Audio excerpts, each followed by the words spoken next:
Greetings to our viewers. Welcome and thank you for joining us. Today's segment is going to be a special highlight on the Liberation War of 1971 that broke out in Bangladesh. We are joined by a very special personality who has almost become a synonym to the same event. It is none other than Colonel Qazi Sajjad Ali Zahir, who had joined the Pakistani army back in 1969, only to escape from it after witnessing the atrocities that were committed by the Pakistani army in East Pakistan. He is also a recipient of the Sadhinta Padak, which is Bangladesh's highest civilian award.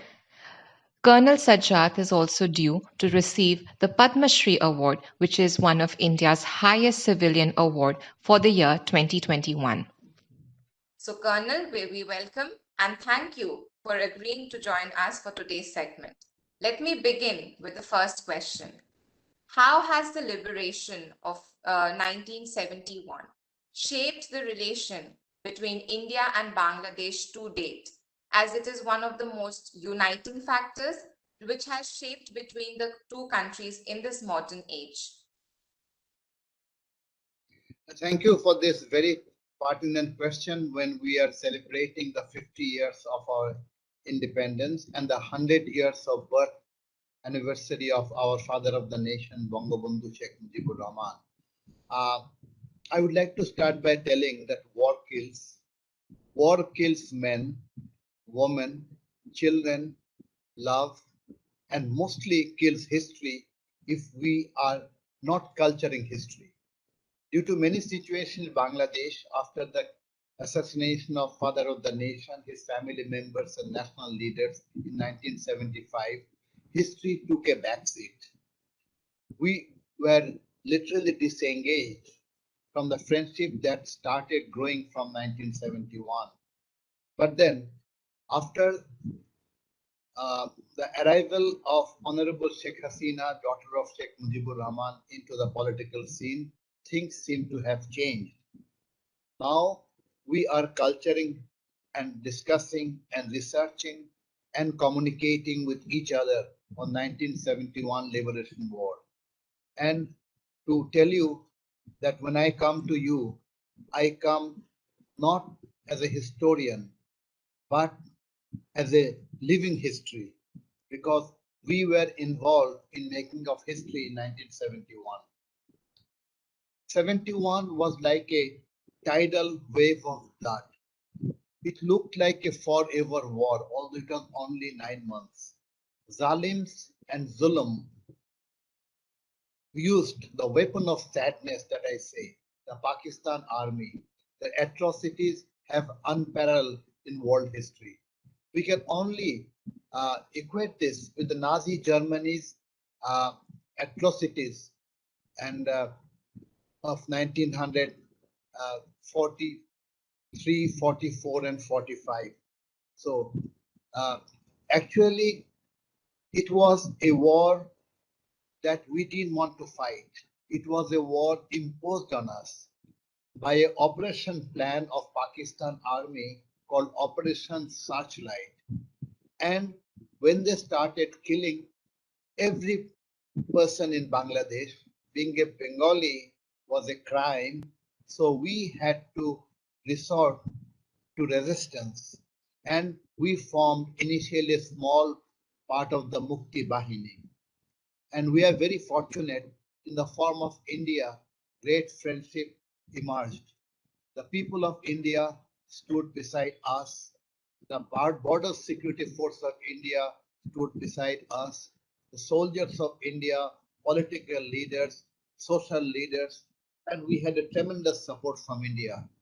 That had helped us to start our resistance, and the world opinion was also formed largely because of the Indian political leaders. So, in the vast history of 1971, the Indian contribution to 1971 should be written in golden words. That is precisely what I would like to mention to you. Moving on to the next question, you always refer to the opening phrase of a soliloquy, to be or to not to be. given by Prince Hamlet about your bold decision during the War of 1971.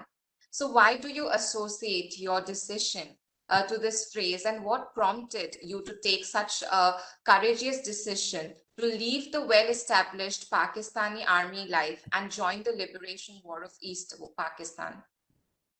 I was a very young man, barely 20 years age. I had a very sound career ahead. Getting a job in Pakistan military was like a dream come true. And also, I was physically and mentally very alert, and I did a very good training. I was posted to Pakistan's Elite 14 Para Brigade in Sialkot. And when the genocide started, the tragedy of Hamlet came in front of my eyes. That was to be or not to be, to do or not to do. It was a difficult decision, I'm sure. I had to take it all by myself. I was surrounded by all Pakistani officers, especially Punjabi officers, who were always watching on me. But then I thought I have only one life to lead, and I should give this life to my country and to my people. So I decided to escape from Pakistan, which was a long, hard journey, very risky indeed. And I came to India. There I received their cooperation. With their help, I was able to uh, join our Mukti Bahini boys in Mujibnagar, and I was posted to number 4 sector, which was the hilly area of Sylhet, and I conducted operations as a Mukti Bahini officer from there onwards. So that's the reason I joined the war, because a soldier is one who should always stand beside his people in the time of need, and a soldier is an honorable person. So I wanted to be beside my people, and I wanted to be an honorable person. I didn't want to hide in Pakistan. I didn't want to uh, just discuss and talk and watch television and create opinions. I was a combatant soldier. My role was to come and fight in the front. And I did that. And I'm very happy that I did that, because my generations of Bangladeshis, of course, will recognize that this is the man who did not sit tight but came forward for the cause of humanity. 71 was a bloodbath, and we had tried to stop the bloodbath. We are not the aggressors. So we were trying to defend our people. So serving the people of my country is like a religion to me, and I thought I performed well. Thank you. That is indeed very inspiring to listen to, sir. And picking up on the bloodline which you have mentioned, you also have mentioned that India and Bangladesh relations of blood and sacrifice, coupled with the true spirit of love and emotions. But the rising nationalism associated with globalization has evolved into a rapid jingoism, fostering an environment of distrust in the world. So, what steps can India and Bangladesh take to tackle these problems of the 21st century to maintain their same cordial relations even in the near future? It's a very good question. Uh, but then, what you correctly said, a relationship. Our relationship is relationship of blood and sweat and toil. Uh, 71 was more of a humanitarian approach to the entire problem. Uh, I would like to today express my gratitude to all the people of India who has given up support to us unconditionally.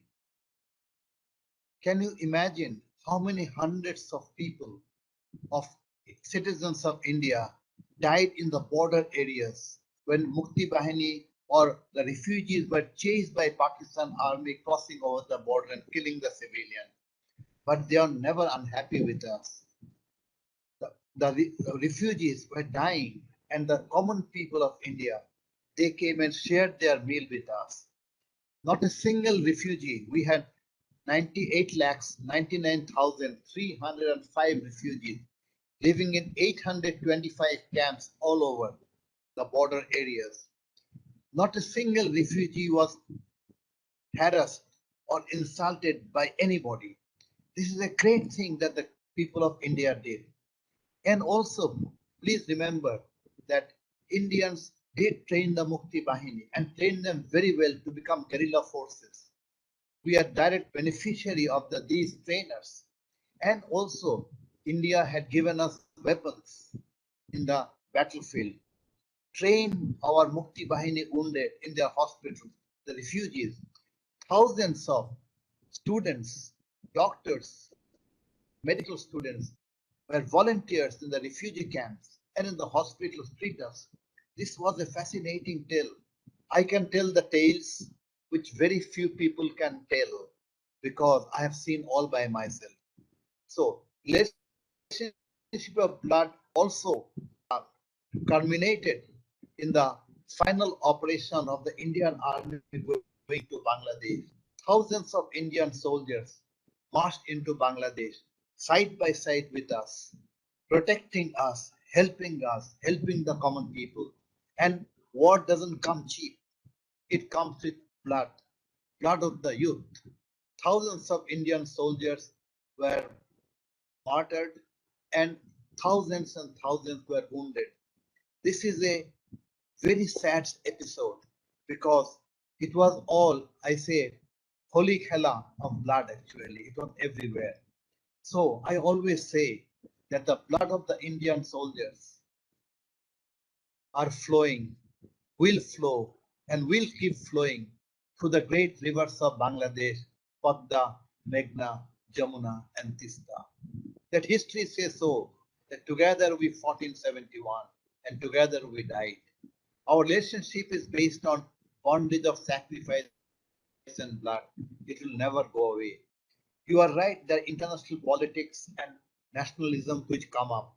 There can be hiccups, but I'm sure historical documents cannot be destroyed. The love grown between the people of two countries, sharing history together, sharing victory together, sharing torture and bloodshed together will never die. At least the people of our generation remember Indian sacrifice with great gratitude. And we are trying to inculcate the same feelings in our new generation in Bangladesh and also our friends who fought in 71 are trying to inculcate the same spirit, 71, to the new generation of Indians. 71 was not only a war, it was a golden part of history where people helped each other.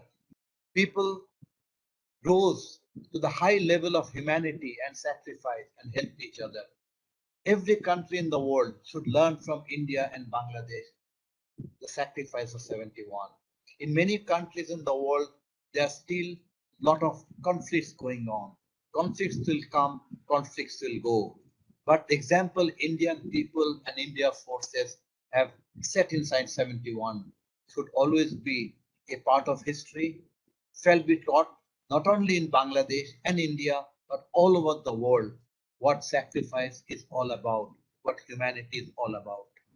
So, since you said that conflicts will come and conflicts will go, so picking up on that, you have also accused the Pakistani army of mass genocide against the Palestinians in Jordan. So, can you tell Pakistan's role and reasons for being involved in this genocide that it is committed as such a horrendous act of violence? Well, Pakistan has always been a genocidal nation. First of all, I had also told one more. The first genocide they learned genocide, they practiced genocide, and they got matured up by 71. When the Baluchis were starting to claim for equal rights, they had sent in General Tikka Khan, the Punjabi general, with lakhs and lakhs of soldiers into Baluchistan. So they did genocide in Balochistan, which was one of the examples they followed in 1971.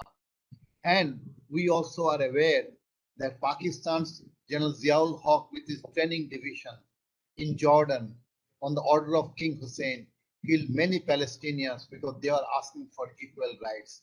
that chapter has been suppressed in the pages of history. When I went to Jordan, many Palestinians told me this story. Palestinians have crossed the Jordan River into Jordan to, to run away from the atrocities of the Jewish settlers, and they were living in a horrendous condition. They were asking for facilities and equal rights. King Hussein of Jordan will not give it. At that time, Pakistan's training division, commanded by General Ziaul Haq, who was later became the president of Pakistan also, by imposing martial law and killing Mr. Bhutto, their political leader. He launched his division and killed many, many Palestinians. These poor Palestinians had no arms to defend themselves.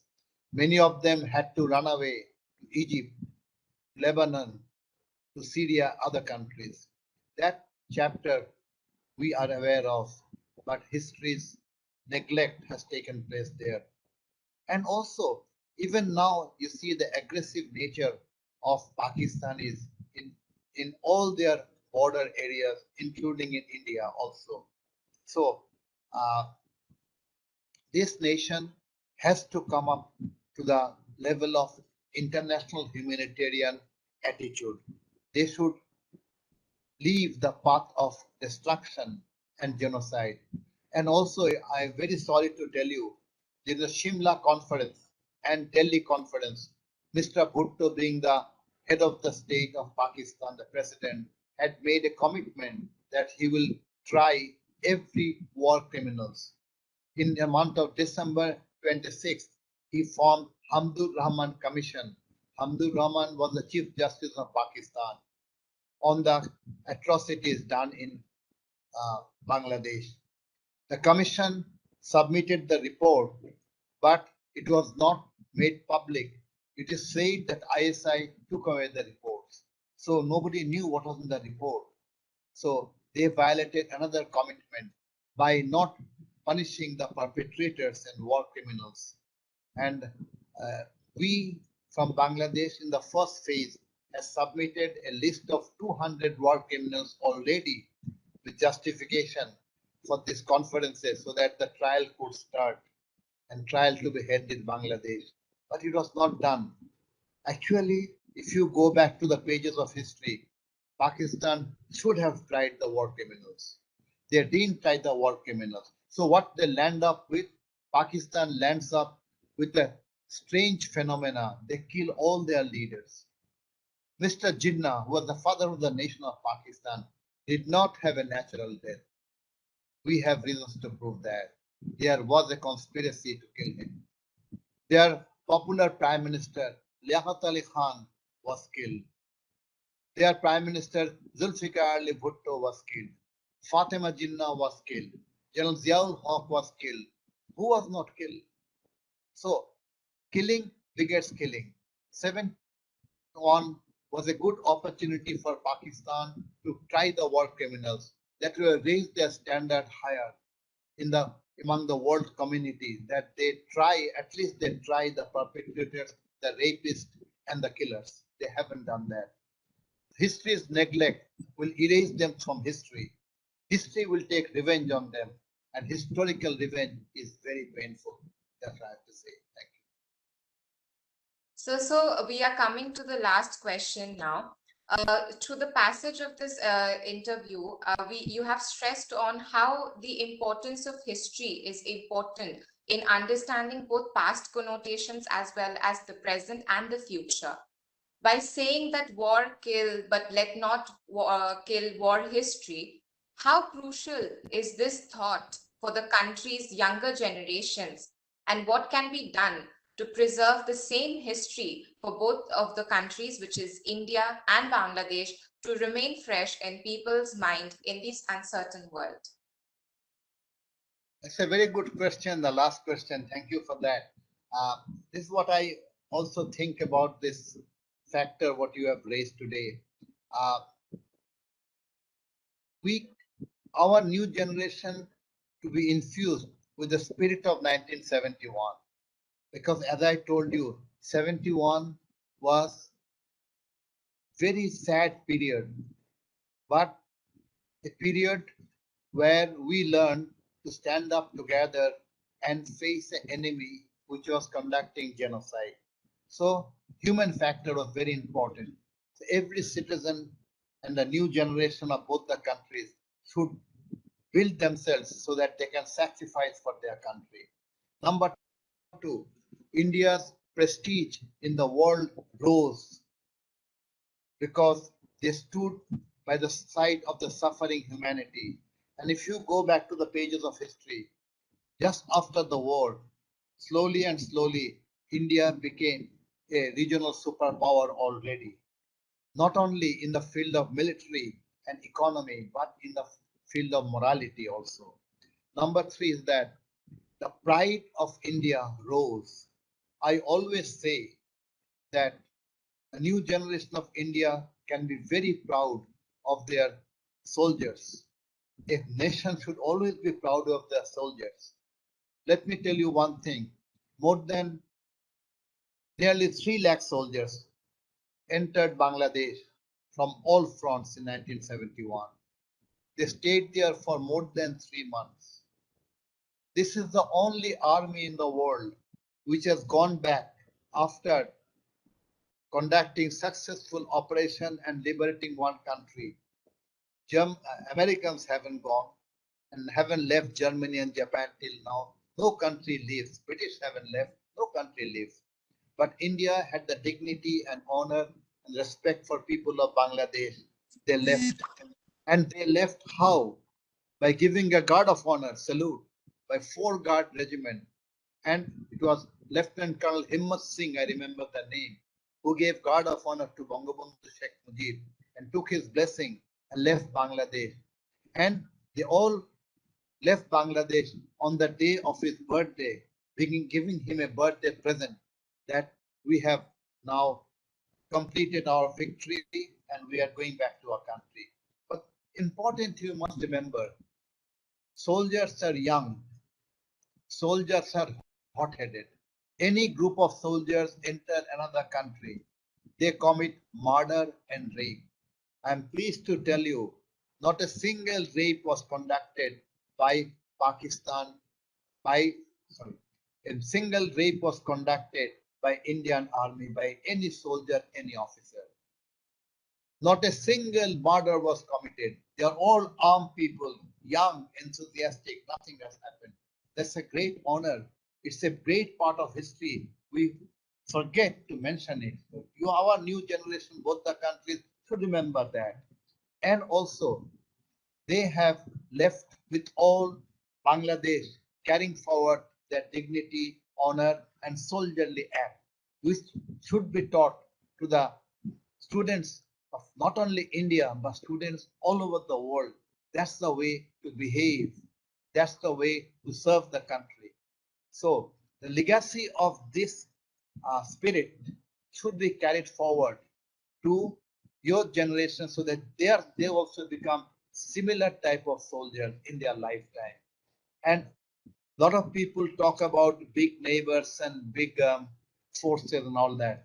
I always, in my lectures to Indian soldiers, say, you have nothing to worry.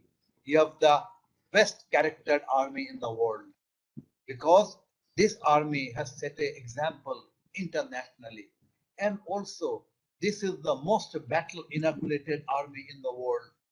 Since 1948, the Pakistani aggression in Kashmir, this army has been shedding blood every year, every month. But that had made itself a battle inoculated army, an army which stands beside its people and stands beside the people to save sovereignty. You can be very proud of your forces today also and every day also. Thank you so much. And through the passage of this interview, I could really understand all the amount of love and affection that you have for the year 1971. And it has been inspiring, and I'm sure it is going to be inspiring for all our viewers who would come here to listen to this segment. And there will be much takeaways from this. So thank you so much for joining us. I And have only one submission to make to the young yes, people of India and yes. Bangladesh. Pin the bond of friendship between generations. Write about 71, talk about 71, discuss about 71, the period we love. Thank you very much. Your questions were fascinating. It was a great pleasure talking.